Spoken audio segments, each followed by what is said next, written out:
I was a little bit wrestling with what I was going to do. And also, of course, fostering was always on our hearts to do, especially when we had little kids. I thought that's something I could definitely do. I was sort of deciding, am I going to step away from my career and teaching? Am I going to put it on hold?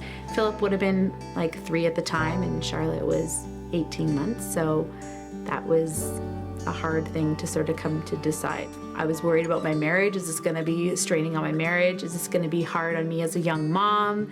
How is this going to affect my kids, my own biological children? Was this going to be hard for them to build attachments and say goodbye?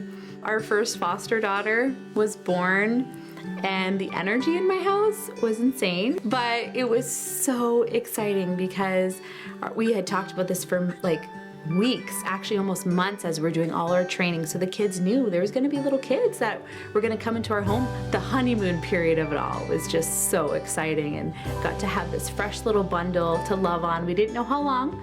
So she was with us for just over 2 years. Yeah, we raised her from birth. You know, after 2 years of having a child in your home, we grew such strong attachments. We thought, really, if this could work out, we would think about adoption. So we thought about her being in our forever family.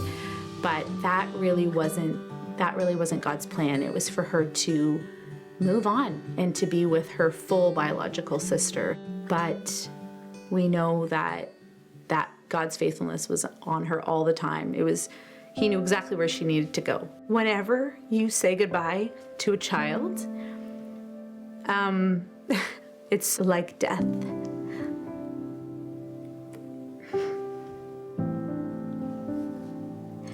I mean, you have poured everything out for that little one, and I would do it again and again. That child is deserving of a loving and caring home, right? But you love them like your own, right? And your kiddos, your biological children, love them like your own. My husband loves these kids like their own. So when they leave, it's a part of you that leaves as well. Our family during that time really learned, when the first one left, just really what loss and what grief looks like. And that was the beginning of a whole journey of loss for us, for sure. It was amazing to sort of watch us learn what that is, to learn strategies as a family to sort of navigate into grief together. These amazing little human lives that have come to our family, and then learn how to sit in the suffering of that and then allow God to meet us there.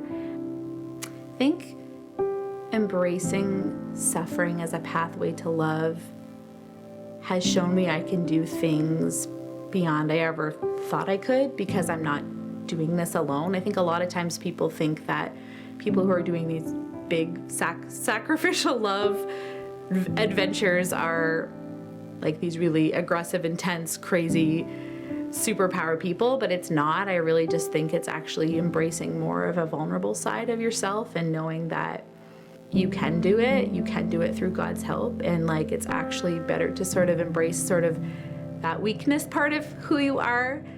Obviously it's through my relationship with God, and it's through that divine power, that the Holy Spirit's power through us, but it's also through living in community. When we're dealing with loss and we're dealing with the hard things, it's about those pillars of people in your life that are holding you up as well. I did not think about this at all.